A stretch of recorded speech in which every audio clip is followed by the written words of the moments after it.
Buenos dias! For today's video, naglinis nga pala kami ng kwarto at sala ni Jan.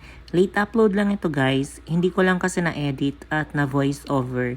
Since mahaba-haba itong video na ito, napag-isipan kong i-share kung paano ako nagsimula dito sa Manila. Discretion lang ha, based lang to sa experience ko guys, since laking probinsya po ako. Gaya nga nung sinabi ko, laking probinsya ako guys, so kaya pagpasensyahan nyo na yung boses ko or yung Tagalog ko. May mother tongue kasi kami doon guys. Sa Zamboanga, ang gamit po namin ay Chavacano. So yun yung parang broken Spanish. Isa-share ko pala kung paano ako nagsimula dito sa Manila at kung paano ako nag-apply sa trabaho ko ngayon. So sa call center, ako nagtatrabaho guys for almost 7 years this year. At may nag-refer lang sa akin dun sa unang company ko dito sa Manila. So nag-apply ako sa Zamboanga. Bale, provincial hired kami. 3 kami actually na hired that time. Pero marami kami ang nag-apply. At parang lahat naman kami nakapasa guys. Pero hindi kami sabay-sabay. So bale, nauna kaming 3. Sa aming batch lang to guys ha. Pero may mga nauna na din sa amin guys. Yung mga taga Zamboanga lang din, taga probinsya. So bale, ayun na nga sabi ko, 3 kami. 3 kami nag-medical. 3 din kaming lumuwas to Manila. So libre yung airfare namin. Pre-pandemic to guys, back in 2019. Sa Zamboanga pala ginawa yung virtual interview, initial and final interview. Tapos doon na din kami nag-medical guys. So bale, pumunta kami dito ng Manila, hired na kami. So bale, tinake lang namin yung assessment pagdating dito sa Manila. Tapos nag-start na kami pagka Monday. Kung hindi ako nagkakamali, October 10 kami flight, tapos October 14 yung first day of work ko dito sa Manila. That was 2019. To be honest guys, hindi ako nahirapan dun sa initial at final interview ko dun sa unang company ko.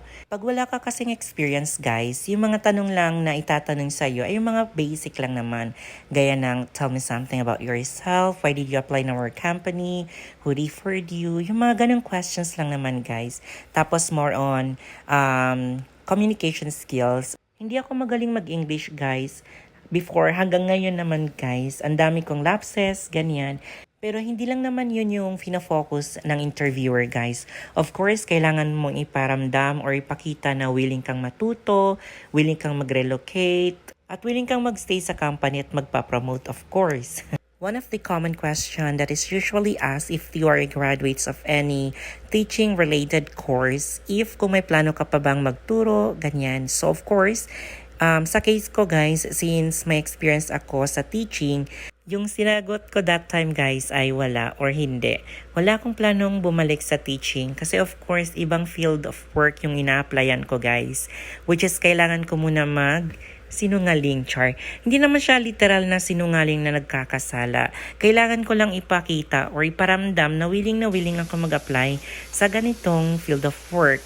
So since pwede ka namang magpa-promote as trainer, so magagamit mo pa rin yung profession na natapos mo or yung pinaghirapan mo ng college. Nung malapit na yung flight namin to Manila guys, hindi ako nag-feel ng sad, hindi din ako kinakabahan or natatakot. Sobrang excited ko kasi first time kong makasakay ng plane. Yung dalawa ko palang kasama guys, yung babae, former BPO employee na siya for 5 years kung di ako nagkakamali. Tapos, yung lalaki naman ay former manager sa isang fast food sa Manila. I mean sa Zamboanga. Pero as far as I know, pumunta na siya dito sa Manila for trainings. Nung dumating na kami sa NAIA Airport, sinundo kami ng nag-refer sa amin guys.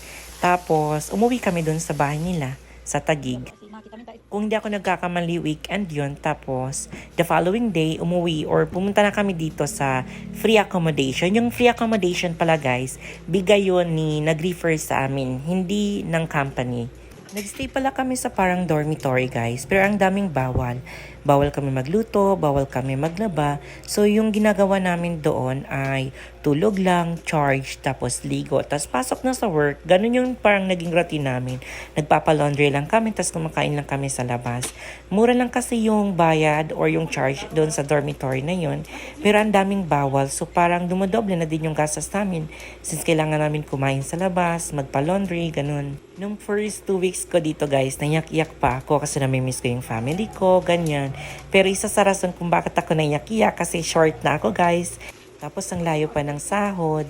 Umabot pa sa point na chinat ko yung kapatid ko kasi naghihiram na ako ng 2.5 ganyan. Buti na lang may pera si ate that time. May times pa na naiyak-iyak na ako kasi 2 days pa before ang sahod, ganyan. Tapos wala na akong pera, wala na akong food, ganyan. By the way, thank you nga pala kay mama na nag-video sa akin. Siya yung nag-video sa amin ni Jan. So since sobrang haba ng kwento ko guys, ipagpatuloy ko na lang sa ibang video. Yun lang for today.